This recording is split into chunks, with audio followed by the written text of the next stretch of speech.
McClung. Who? McClung single-handedly saved the NBA AllStar Weekend. Looked like he belongs in the Shire with Frodo Baggins, but, he saved the NBA in one night. Phillies, Rob Thomson. We're gonna talk a little Phillies baseball today and some Rob Thomson conversations with my boys. We'll get into the Eagles towards the end of the show as well. Trending in the AM starts in 30 seconds.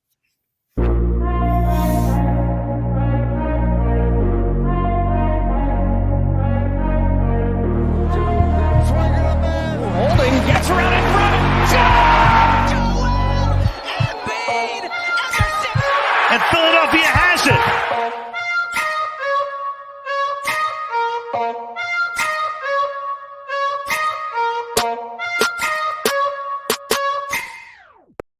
And a very good morning, everybody, and welcome to Trending in the AM right here on DSM Media. We're live, Facebook, Twitter, Twitch, YouTube. You know the drill. Like, share, retweet, follow on all social media platforms. Do me that favor. Head over to the DSM Media YouTube page. Hit the like button, the subscribe button. We're at 715 subscribers. Like to get that up to 800 this week if possible. So tell everybody, tell one, tell all, every friend you know to head over to DSM Media YouTube. Hit that subscribe button. Turn the notifications on. Best place to drop your comments, thoughts, questions on any topics you want us to discuss today. Whatever you want, we'll discuss them. We've got a list of things to talk about, but we'll be glad to answer any of your questions about any Philly sports topics. I am Phil Stiefel. We got Mark Moschitelli, and we've got Jason Voorhees all in the room today. The band is back together. It's a rare feat to get all three of us on the screen together, and we're here. So good morning, gentlemen. Mark, how are you? Good morning. I'm doing great. Today's a great day today. Yeah, and Jason, I know you got some computer issues today, but you're looking good there this morning. You're looking spry and well-rested this morning. Yeah, I'm happy to be here. You know, I love shows, and it's awesome to get Mark back. I don't think we've done a show with the three of us in probably since before Christmas. So. It's been a while since all three of us have been on a screen at the same time. It's always good when the old heads get back together. Old heads. I at least I feel young when I've got the two of you on the screen with me. Thanks, Bill. We make you feel younger. Yeah. Man, you guys took the youth out of me. I legit shaved my beard because I looked in the mirror the other day and I was like, shit, man, I look like I'm 78 years old. So I shaved to look younger. Now I just look like an old guy that shaved his beard. So I don't know what else to do now. When I shave my beard, Mark, my wife always tells me I look fuller. And I'm like, hon, you're basically saying I look fatter. She's like, no, fuller. There's a difference there. I'm like, no, saying I look fuller in the face just means I look like I put some weight on. That's why I don't take it off. I do want to cut my beard off, but I haven't been able to because I don't want to be called fat, You look like Moses with that beard. You got like a Moses beard going. Talking about people looking like people, let's talk about one, Mr. McClung. I joked. Nobody laughed at my Mark. You're the first person to laugh at my joke. I put it out on Twitter like 3 times this weekend. McClung literally looks like he hopped out of the Shire and said, "Yo, hold on, Frodo Baggins. We'll get back to the ring journey in a minute. I'm gonna go win the slam dunk contest." And this weekend was NBA slam dunk, the 3-point contest, all the All-Star festivities.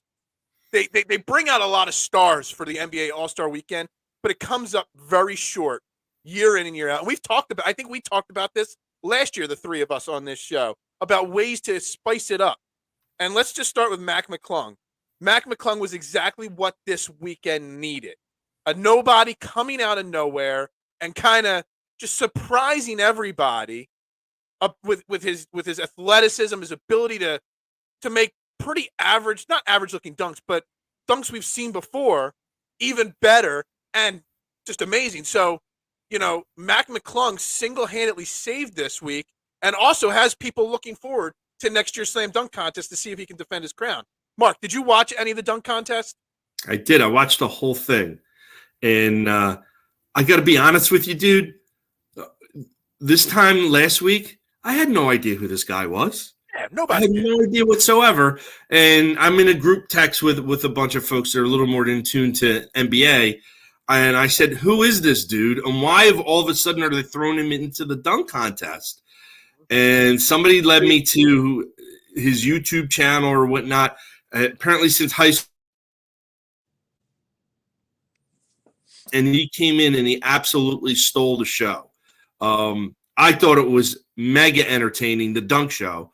A lot of fun. You could see all the players on the sidelines were all into it. Shaq was like over the top excited about it. It was a lot of fun. It was, and he, the one thing, he did 4 dunks, and he made all 4 dunks the first time out, and they were like one. It wasn't like he went with his best dunk first and it just got progressively worse. Dude, he topped himself after each dunk. And if it wasn't for, I think, Lisa Leslie, he would have had 4 perfect 50s. Wait, was she the one that gave him a non-perfect 50? Yes. That was bogus. Yes. That was probably one of his best ones. Jason, what is there? Is there something to be said with the known Mac McClung? If you put those exact dunks, but you just put them on another high flyer, just whoever, Zach LaVine's won the dunk contest, Aaron Gordon. Is there something to it that the unknown aspect of Mac McClung added the excitement? In fact, he was if you saw him standing next to these other 3 guys in the dunk contest, he was like 6 inches shorter than them all. Is there something to the fact that he was just an unknown that kind of added another element to it? And maybe they should tap into that. Maybe a street baller. You see all these YouTube videos of street ballers doing these crazy dunks. Does the NBA for AllStar Weekend need to tap into the unknown a little bit more? I mean, I think it's a no-brainer. I honestly, I mean, we've already talked about how all-star games in general across all sports have become watered down. It's like it's pretty much boring. Mm-hmm. I mean, I would have tuned in. I had to work, but I mean, just to have the chance to watch somebody that's an unknown, that to me is more exciting, and I would anticipate that more than watching somebody that just does it day in and day out. And I agree with you. I think it's definitely it's actually a game changer. I mean, I think they could use this template and kind of moving forward, try to make it more fun. Mm-hmm. I've brought it up before to get the stars to show up. It's very hard to convince the stars to want to be in the dunk contest anymore, which is crazy because you think of some of the names that have won the dunk contest in the past. Dominic Wilkins, Michael Jordan, obviously. Big names have participated in the past. And you just can't get those names anymore. And unless they're willing to put like a massive Mac McClung won $100,000 on Saturday night, which doubles his career earnings in basketball, which is great for the kid. And I guarantee, his agent's getting phone calls galore from car dealerships and local people nonstop wanting to do commercials. So it's great for him. He's going to capitalize on this moment. But, he's going to do that Cure Auto Insurance commercial now, isn't he? Cure Auto. I was thinking he was going to be Dave's newest dealer. He just didn't know it yet. Didn't they say he was the 4th shortest player to win the dunk contest? That might be possible. I did not see that, but yeah, I mean, maybe that's probably pretty close to true. But the thing is, unless they're going to put I joked last year, unless they want to put like $1 million on the line for a charity of the winner, it's very hard to get it. But maybe starting with last Saturday night, maybe you saw all the big stars. You saw Steph Curry calling them out, and LeBron tweeting out about him and stuff like that. Maybe they could get the NBA marketing team behind Mac McClung to start calling out these celebrities, so that next year maybe 1 or 2 of these bigger name guys, maybe I could out dunk LeBron. Well, let me start trash talking because the NBA is pushing it. Behind him. Getting that kind of a motivation to maybe convince somebody to get involved in the dunk contest next year, because he started something on Saturday night. He started maybe a revolution to this a little bit. I mean, I think it's great. I think it's great for the sport. I mean, it's great for the Sixers that they have this guy on their team. They can then market. We have the winner of the dunk contest on our roster. I mean, he's only played 2 NBA games. Yeah, he hasn't played much in the NBA. I see Joe comment on that too. Will Mac get minutes? He's a 2-way player now. I was just gonna say, that's my question. He's not going to get any reasonable minutes in the. He is basically the 15th guy when he gets called up. He'll only see the court in mop-up duty when we're up or down 25, 30 points. You'll never see him get on a court in a meaningful moment of a basketball game. I guarantee that. Who's he replacing on the roster, all kidding aside? Maybe I missed that. Yeah, I'm not sure who he's replacing. Maybe he's taking this because they brought up Dwayne Dedman. I think the way the two-way contracts work, they're only on the roster when other guys are listed as out.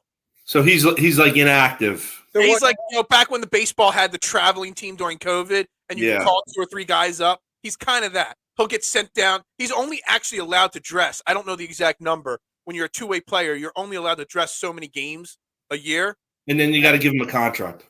Or cut them all together. So he's not going to dress much. So, it's – So but this is you don't think there's any world where this can transition to success? Like down I doubt it. I mean, he's not any – like he played for Georgetown, obviously. If you get the call from Georgetown as a high school player to play basketball at Georgetown, you obviously have some skills. But he's in that realm of, guys that he's perfect for the G League. He's perfect for All-Star Game weekend festivities. He's not a guy that's going to, not at least on a playoff team. Now, if we were back in the 2016 process era Sixers, sure, this guy would be getting minutes, just like Nick Stauskas got minutes. And TJ McConnell. He's the new TJ McConnell. TJ McConnell's actually a really good NBA player. Not at that time, though. No, not at that time. I was thinking more of the guys like Hollis Thompson or, who was the other guy? The Tony Roten. He's into that category. Guys that only get minutes in mop-up duty or on really bad teams. But couldn't it be like a platform for him to, since he showcased that obviously they already knew he had skill for him to get invited to it, but like the fact that he actually won it and did well in it, I mean, couldn't that like help him down the line? Maybe not with the Sixers. I'm talking about in general.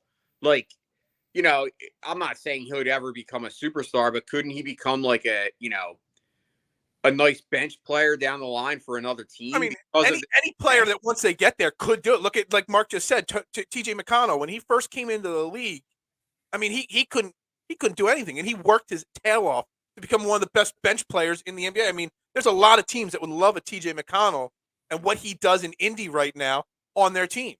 So there's always a chance that he could parlay it. But we have to see what his work ethic is and how much he can grow as a player. I mean, he is averaging 19 points a game, I believe, in the G League for the Blue Coats. He was a G League Rookie of the Year. So he has put up stats in the G League.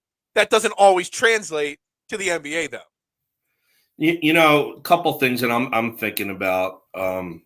Is it possible that the NBA forced the Sixers' hand to sign him to this contract so they can add him to the dunk contest because the 4 guys that they had initially were done? I don't know about that. I think they have tried the G League. I think for a few years now they've been adding one G League member to the dunk contest. This is not the first time they've done the G League thing.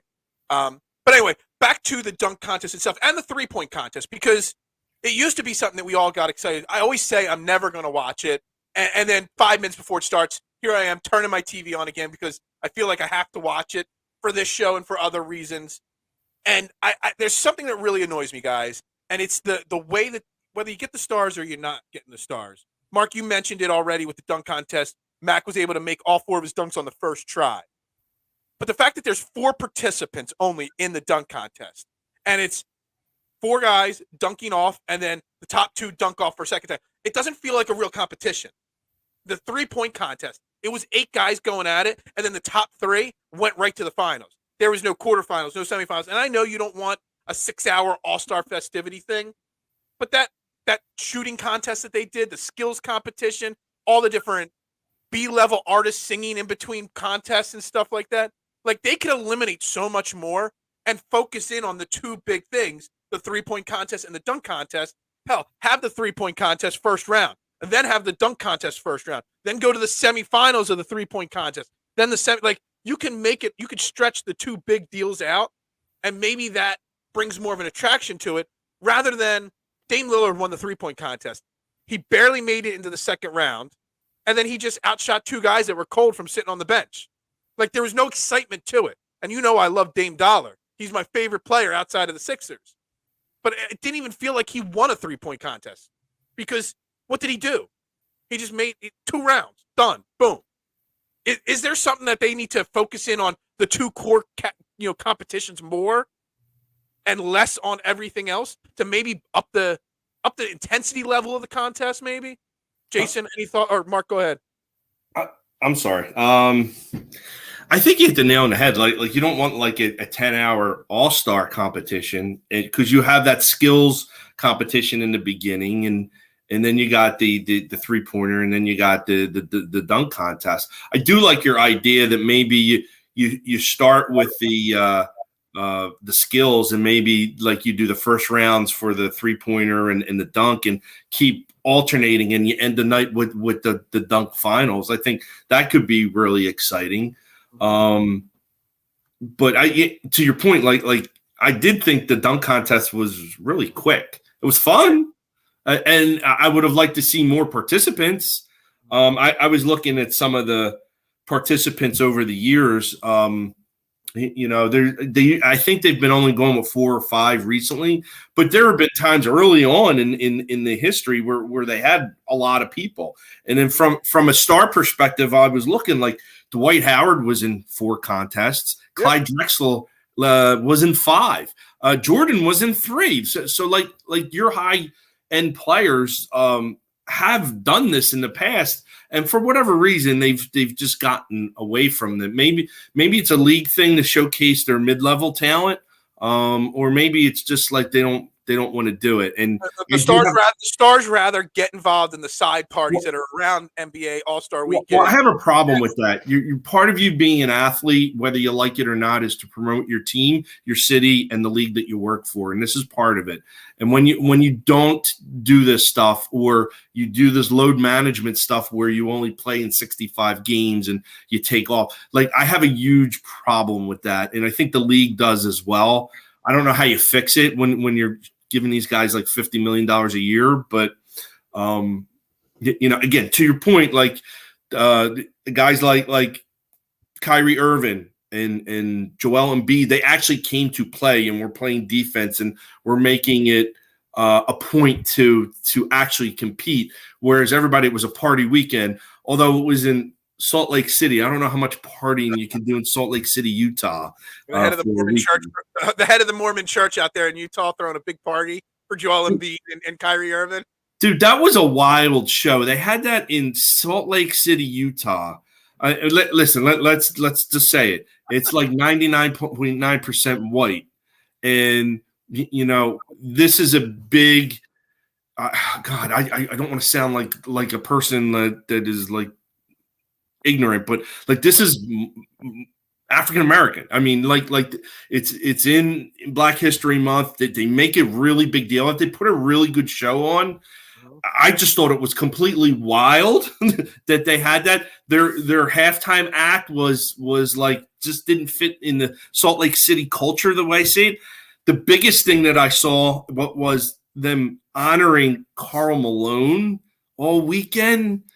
Like, oh boy, read the room, man. That is just not a guy that you should be honoring, even though he was a terrific basketball player for the Jazz. I mean, it's just wild. It was a wild weekend, and it seemed like it all in all, it was a great weekend for the NBA and the players and whatnot. Just a little wild on my end. Yeah, Jason, I'm going to pull up a picture I pulled up before the show to you guys, and I want to get your thoughts on this here. So this is just a picture from All-Star Weekend, okay? From the game yesterday. Look at it. You got 5 guys, or you got 4 guys from each team just standing there while 2 guys go one-on-one. Now, I've petitioned and talked about for years now, wanting to just do away with the whole entire All-Star Weekend and have a 3-on-3, 3-ball street ball tournament. You vote for your 15 All-Stars. All-Stars get voted, and they can pick anybody they want to be on their team, whether they're voted in or not. Then you see this picture, and it got me thinking this morning, let's just have the 15 or 16 guys that get voted to the All-Star game, the 15 or 16 most highly voted guys, no matter the position. Let's just have a weekend-long one-on-one street ball tournament with the quarters, semis, and finals on Sunday night. To me, if I had the opportunity to watch one-on-one basketball in the All-Star game weekend, I think the players would take it a little bit more seriously. Joel Embiid would want to dominate Jason Tatum or Nikolai Jokic, or the Tatum versus Kyrie Irving one-on-one battle would be awesome. Like, I think it would be must-see TV, and I think they would take it seriously. You like that idea? Do you have any other ideas on ways to maybe spice it up a little bit, because to me, the one-on-one tournament I think is money in my mind. I mean, I freaking love it. I think I always go by the motto, and whatever it is, usually at work, less is more. And what I mean by that is, if you make it something where it's an individual type tournament as opposed to a tournament where you have players that a lot of them don't even want to be there because you can obviously see it. You were just showing that picture, like you have all those guys just standing there. They look like they could care less about being there. Mm-hmm. When you make it individualized, absolutely they're going to care.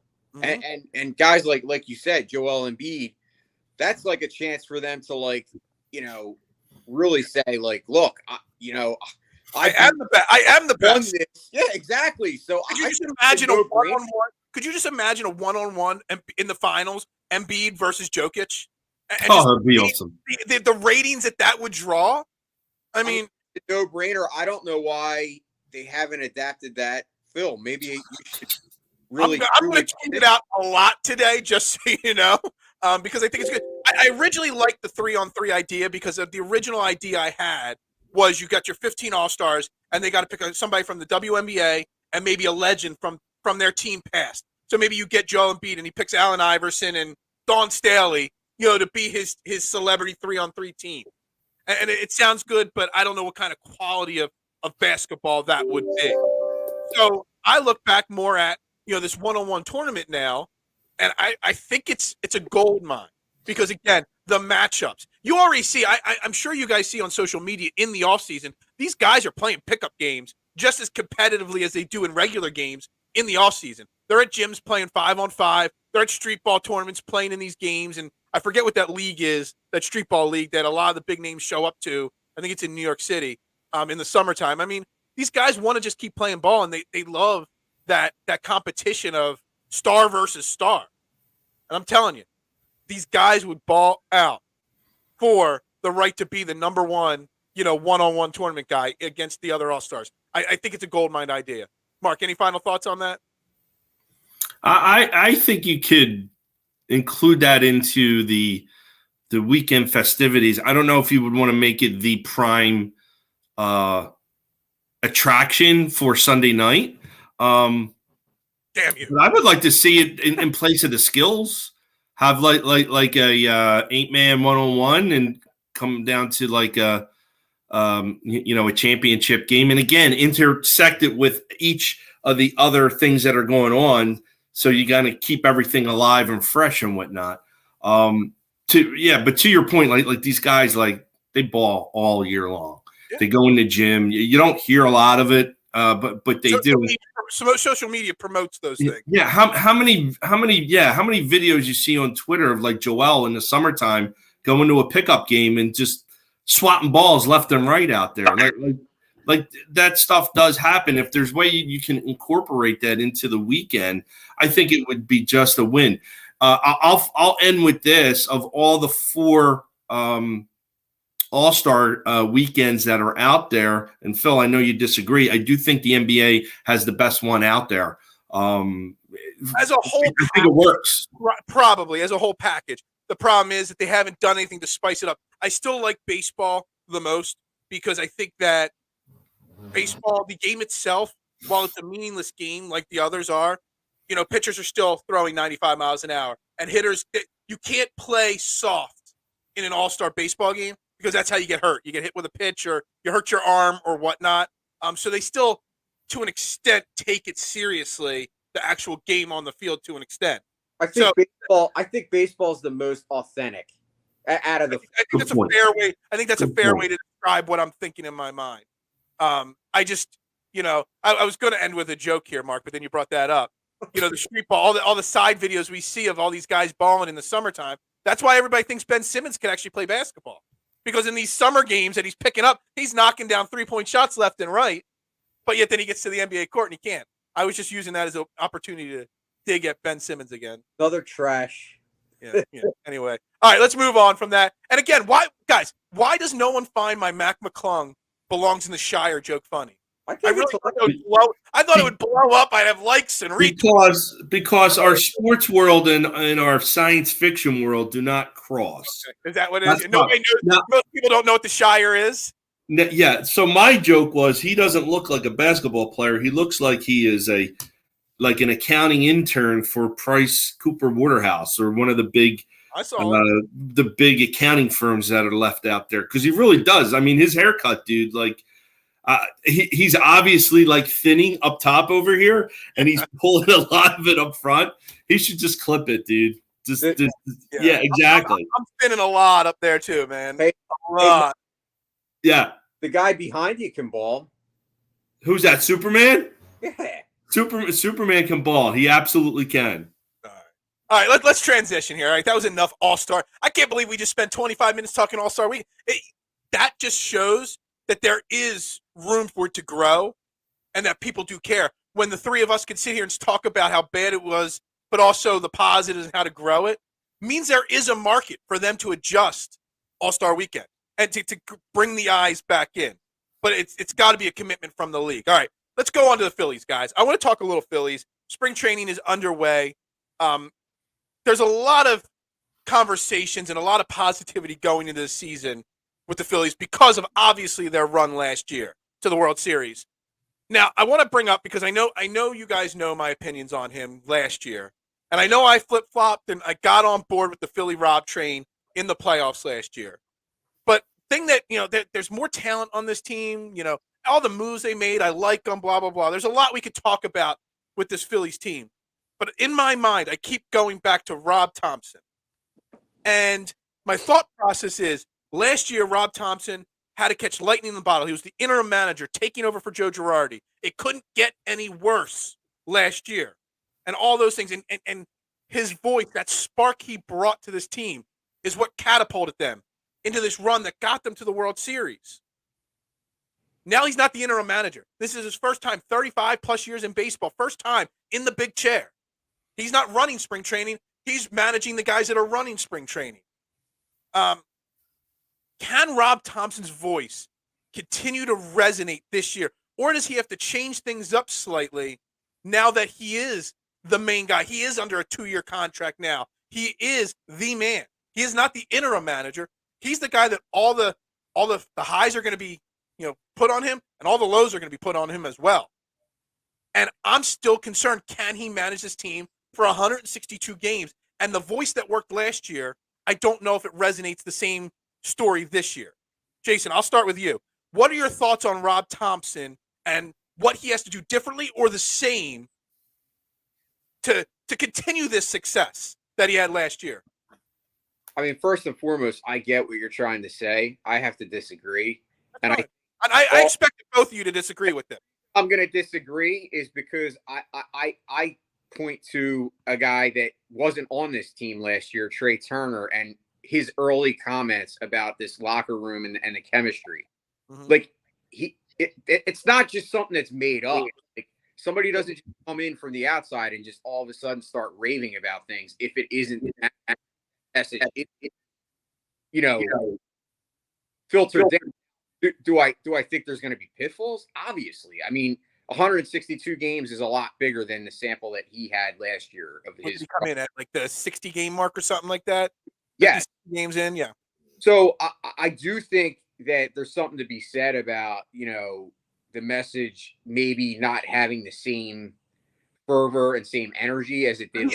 Jason, does he have to change the way he approaches from day one than the way he ended the season last year?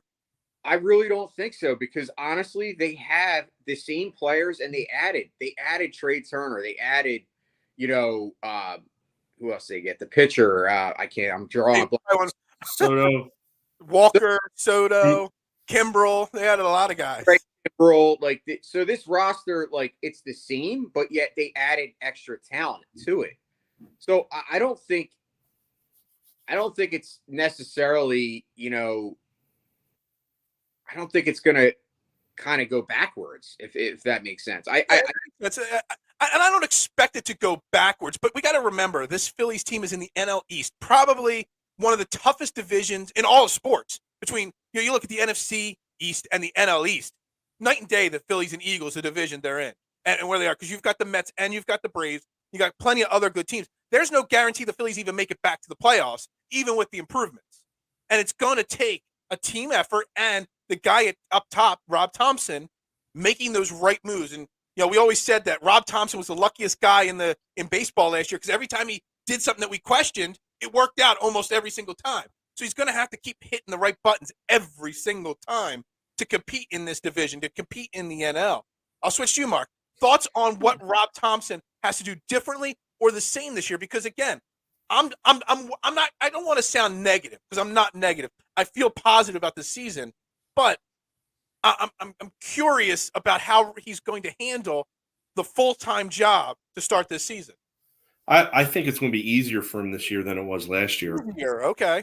It's going to be easier for a couple of reasons. Number one, he's got the whole year to work with. This is all his plan. Mm-hmm. But he has 3 players in his back pocket on that team that, now that you have the ability to communicate with your players, which they did not have with Joe Girardi, that he can filter his message through, and that's Harper, and that is Schwarber, and who am I missing? JT Realmuto. Yes. Those 3 guys. And you could tell throughout the postseason, and they were in the locker room and shit like that, who Thompson's go-to guy is, and it's JT Realmuto. And your catchers are typically the leaders of your team. And honestly, I didn't hear a peep out of JT when Girardi was the manager, and Girardi's a former catcher too. So I think things are going to be a little bit easier for him. Instead of being thrown into a fire, now he can kind of map out what his season is going to look like, the spring training and his rotations and stuff. That, like, he was just dumped into a fire, and he did spectacularly well. And you got to remember that Rob Thomson is a baseball lifer. He's been in the game forever. He's been with us 5 years over a number of managers. And, he's come out and said, this is the best place that I've ever worked. And he worked for the Yankees and got a ring with them. So, and he was with the Yankees a long time. So I have a lot of faith in him. I think he's going to do either the same consistency or even better. I don't know if they win 100 games. I don't know. I predicted last year 92. I still think they can be in the mid-90s this year. Based on what they have assembled on the roster, because Phil, on paper, look at the roster on paper. Do you see any holes? Yeah, I see holes still. Where do you see holes? Well, we still got a lot of maybe I should say holes. A lot of question marks. So question mark 1, who's hitting for Bryce Harper, who is not going to play till July 1st? Derek Hall is going to DH. Derek Hall is a lifetime AAA player, so you can't expect him to do it all year. Nick Castellanos, I am positive that he'll have, positive regression, which it is a term. To the person that said on Twitter that's a made up word, positive regression is a real thing in sports, and I think he'll have positive regression, but it's still a question. Brandon Marsh, can he hit lefties? There's a question right there. Who's going to be the closer in this team? Is Alvarado going to have the same success? Everyone brings in Craig Kimbrell. Kimbrell was terrible last year. You know what I mean? There's a lot of questions on this team. I mean, the bottom end, even if all the questions are wrong answers, they're still a good team. But all these guys just perform at last year's level. They're still an 85-win team. But you're talking about 95 wins. You just mentioned the word 100 wins, maybe. Like, that's a lot for this team. Did you see, Phil, I know it's just spring, but did you see him throwing? Like, he looks like he has like 2 miles an hour on his fastball. Like, the guy was tired. I mean, don't forget, Craig Kimbrell has thrown a lot of innings.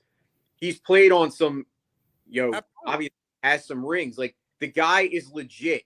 When he's on, he's one of the top closers in baseball. I get it. He's older. And you said it perfectly. He's thrown a lot of innings. So just because in spring training he's got a couple extra miles an hour on his fastball means nothing. Because there's plenty of pitchers, Phil, that have been bad for a couple of years and then they get stuff back. Like, it happens a lot with closers. Well, again, I'm not disagreeing with you guys, but it is a question mark. Will he be an old Craig Kimbrell? Or is he just going to be another guy in our bullpen that either gets injured or has a 4.5, 4.6, 4.7 ERA? There is a question. Just assume that there's no questions going into spring training in the season. Here's the kicker to that. The kicker is that if he is the old Craig Kimbrell, then you guys, you just improve your bullpen 100-fold. If he's not, you still have Sirianni Dominguez, who technically to me should be the closer because he's got cracked that way his entire career. And obviously last year was his first year really coming back from that injury. Like, I mean, that was a tough injury to come back from. It is for any closer or any guy in that realm. I firmly believe that Craig Kimbrell will be back. If he's not, you have Sirianni. So it's not like you don't have other options. Mm-hmm. I think that's the best part of this team. They have a lot of options, especially bullpen. Your bullpen. I heard you say a word there. You said ifs, and ifs and buts, candy and nuts. I mean, ifs are a big question mark to me. I want to go back to something Mark said there for a second, guys, because Mark said he thinks it's. What did you say, Mark? That he's got an easier path, Rob Thomson, than last year. Yeah. Okay, so I disagree with that because I always talk about expectations. The expectations for Rob Thomson when he took over were low. He was free riding last year. He came into a team that was borderline. We were talking about on this show, trading Rhys Hoskins, trading Alec Bohm, trading Aaron Nola, trading. I know somebody tweeted out and some big name was talking about trading JT Realmuto. We were in sell mode when he took over. No expectations last year. And at the end of the season, we talked about those expectations changing. Well, those expectations are a lot higher for Rob Thomson this year. And he's not coming into a situation where, hey, if I win, great. If I lose, hey, no big deal. I'm just the interim guy that took over a team that was bottoming out. There's a lot of expectations on this Phillies team. Guys like you and Jason and I that expect another playoff run. But so I don't want to think that Rob Thompson's job or path this year is easier. I think it's more difficult because the eyes are going to be on him from day one, and they already are.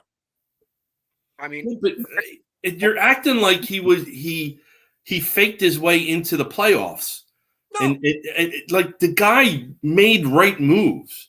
I mean, listen, he also made wrong moves, but you're not going to be perfect all the time. And your managers are either responsible for as many as 5 wins in a season or 5 losses. So, and that's usually where we're at. And he's probably going to be in the plus. He's going to make some moves that are going to steal some games for the Phillies in the long haul. The other thing, too, Phil, you got to understand, you have an owner and you have a general manager that are actually want to win. you know, Dave Dombrowski didn't take this job for a check. I mean, he wanted to win, and he wins everywhere he goes. You have John Middleton that is – money doesn't matter to this guy. He's fielding down balls again. He's picking up the baseball. He's picking up the baseballs during infield training this past week. But it's the truth. This guy is not in it to make money. He's not in it for to turn a profit. And listen, I'm sure they are turning a profit. I'm sure they made a hell of a lot of money because they probably weren't projecting the run that they did and all that extra funds that came in. That guy wants to friggin' win. And listen, is he a little goofy? Does he wear an awful toupee and he's a billionaire? Yeah.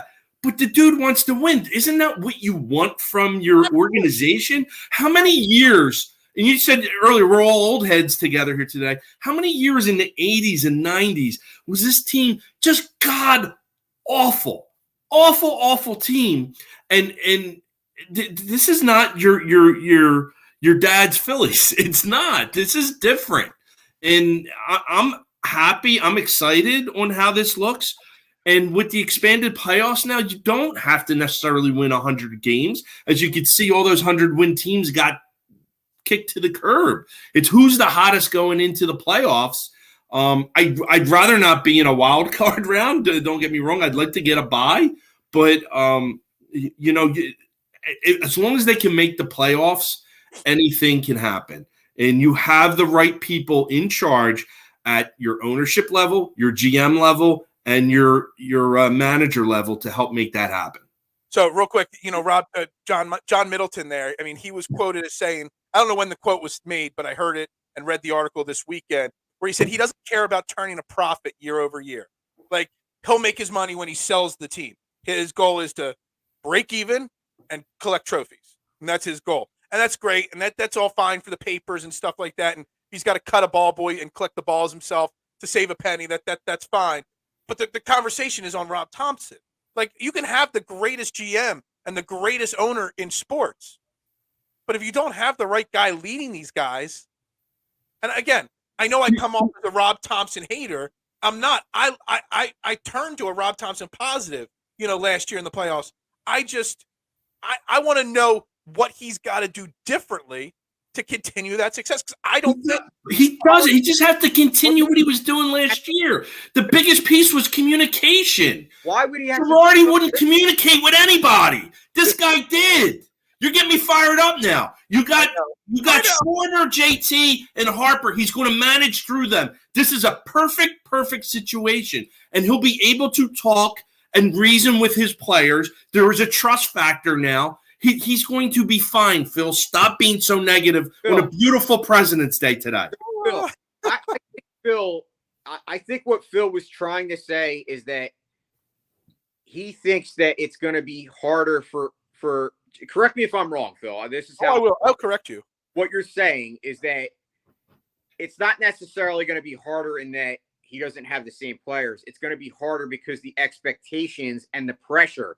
But if there's anybody that's proven that they can handle pressure, it's Rob Thomson. To me, Rob Thomson is like Jalen Hurts when it comes to like being calm, cool, and collected and just kind of going with the flow. Like, you can't deny that.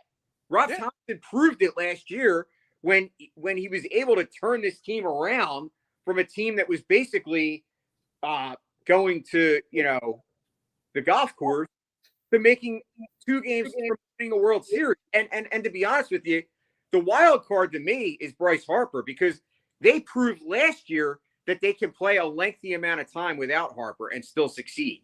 And that is only going to make it better for them this year, having to go through it again, because they've already done it.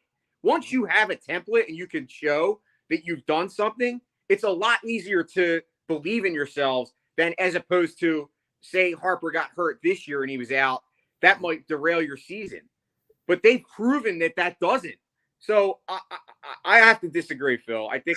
I don't think you're necessarily a Rob Thomson hater, but I think you're always going to be a Rob Thomson questioner. I am a guy that likes to bring the questions to the table. It doesn't necessarily mean what I believe and don't believe. I just like to bring entertaining content. This morning you could be listening to the brand new radio show on that other channel on the dial, or you could be listening to Trending in the AM. I hope you choose Trending in the AM. I'm bringing the questions. And Mark, do you have like 911 on speed dial just in case you have a heart attack there? Because you're getting a little fired up. You're aggravating me. You're aggravating me. This is going back from last year. You weren't on board with this guy. You almost popped an artery, man. Jesus. And I wanted Joe Girardi gone before anybody else. And Rob Thomson took over, and I'm like, who?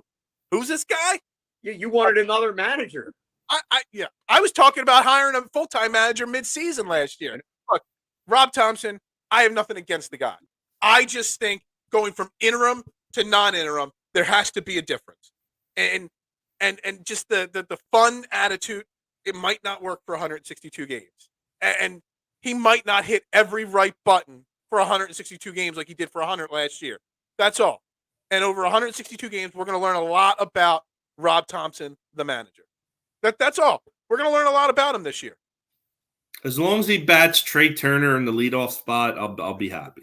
Well, we're going to have a batting order conversation at some point in the next couple of weeks here on the show, because I got lots of different ideas and ways it could go.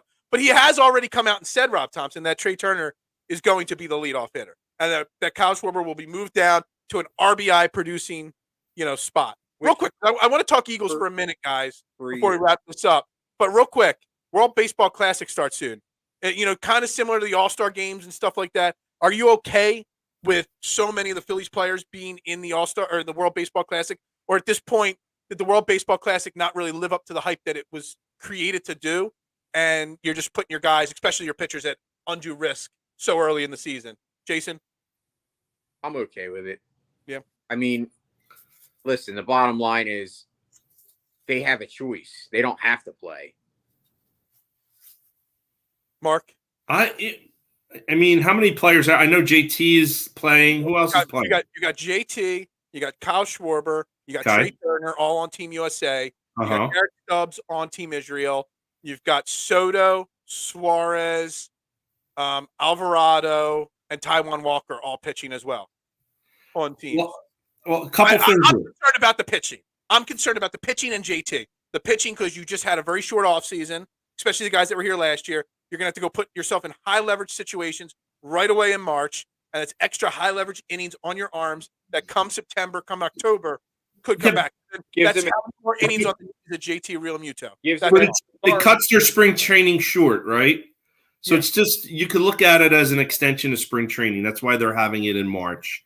I think honestly, for a guy like Stubbs, I think that's good because he's going to get more playing time than you would anticipate. Absolutely. JT, you don't want him catching more than he has to. So I could see that concern there. Schwarber, you can maybe get his swing ready to go for opening day.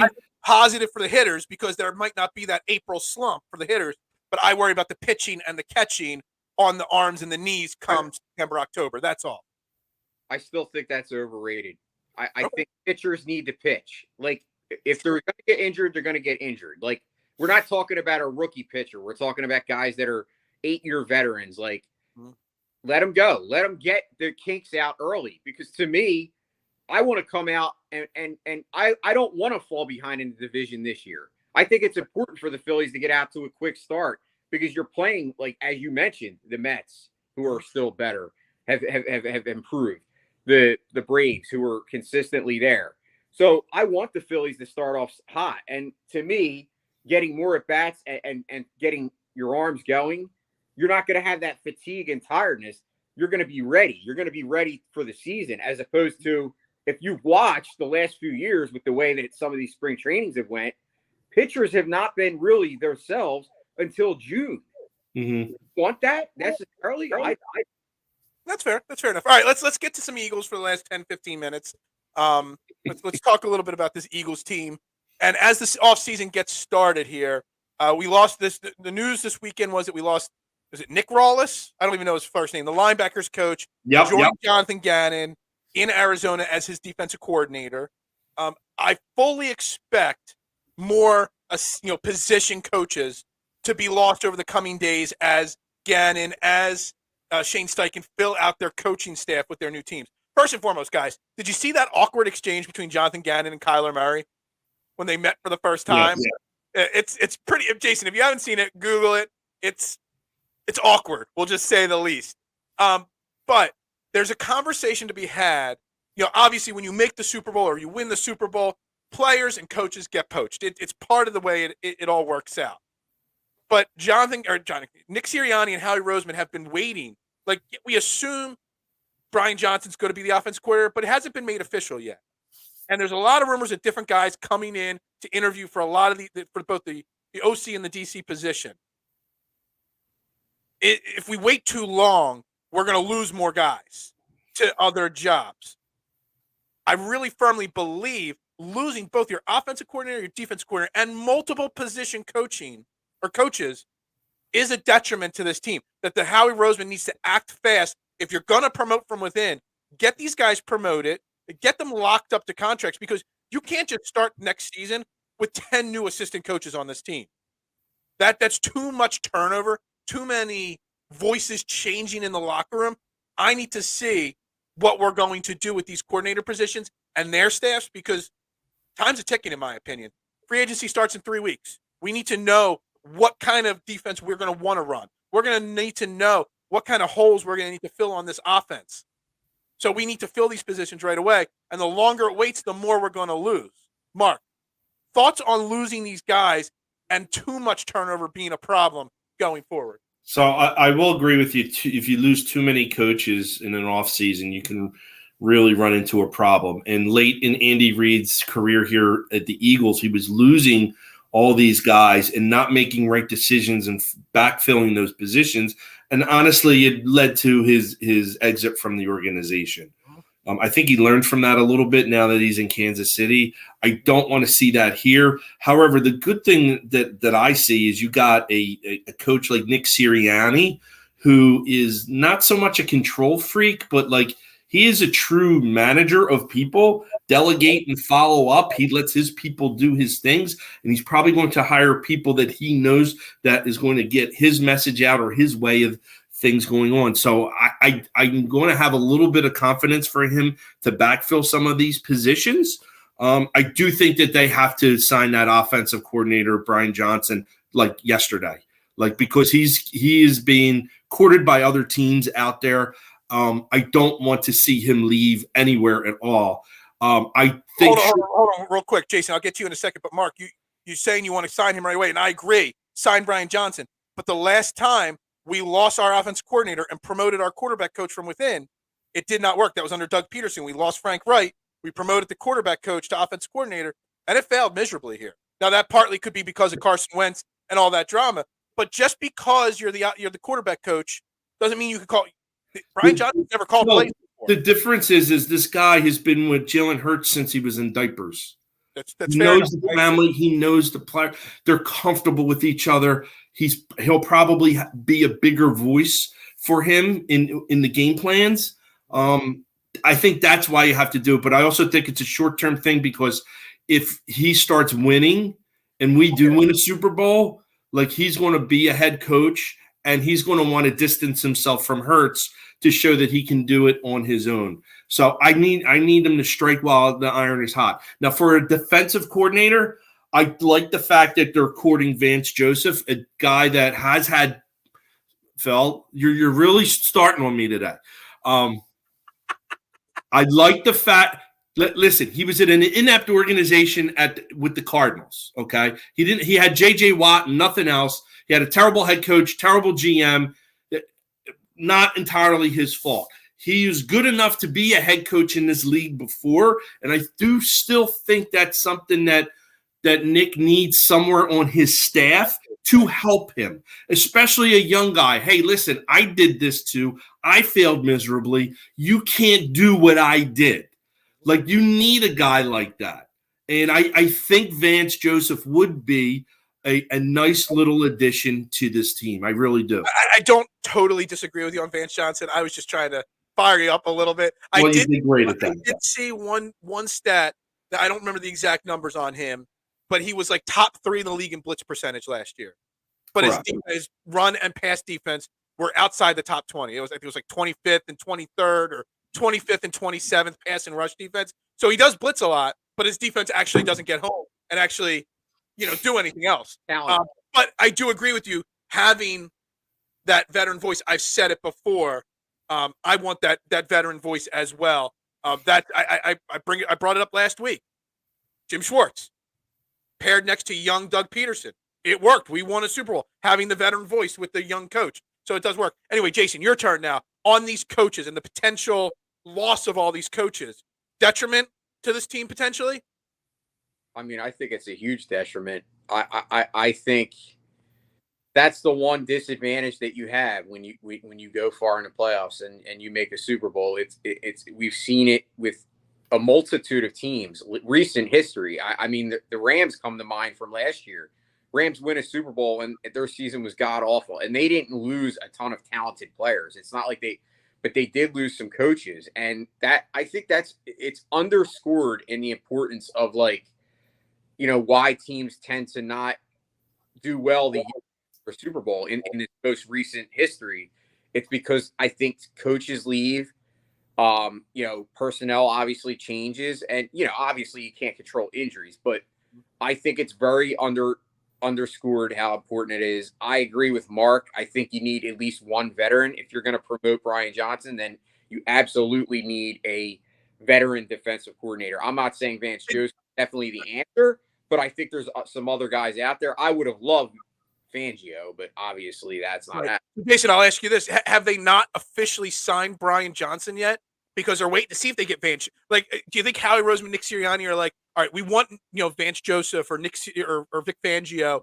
If we get them, then Brian Johnson's our guy. But if we have to promote the defensive backs coach or whoever from our team already, the defense coordinator, then maybe Brian Johnson's not the answer, and maybe we go with the veteran voice on offense, somebody that's called plays before. Do you think maybe they're waiting to see which way to go? And if they're doing that, it could backfire and they could lose out on all of it. You know what I mean?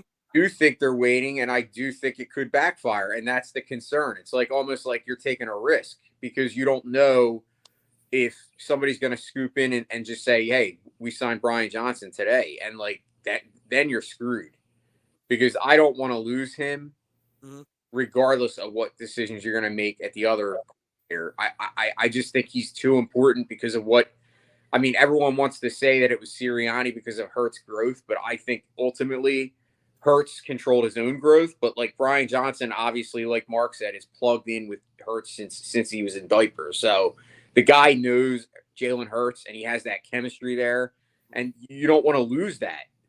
I kind of like it, and I'm not saying that he's on the same level, but I remember when we lost Frank Reich, and everyone made a big deal about that.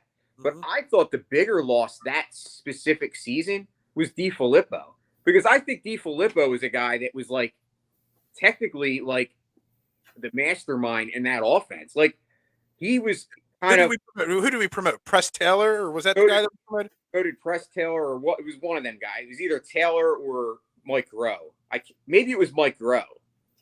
One of the Stooges. But obviously that's kind of when I saw Carson's kind of level of drop. And I'm not saying it's because of DiFilippo. I think he was the kind of the straw, Frank. Like he really was, and I don't want to lose Brian Johnson. I really don't. Yep. All right. Go ahead, Mark. What makes it different from what happened on the Peterson era and the Sirianni era is Peterson's offense after Wright left was a mess. I mean, they had no wide receivers. Their wide receiver coach stunk. People were in the wrong roles. Roseman wanted him to fire certain people. He was being loyal to his people, and that thing just blew up. This is different. Like they had a really good offensive year. They had a somewhat surprising one their first year. Now they kind of got a good handle of it. I think they have good coaches in place.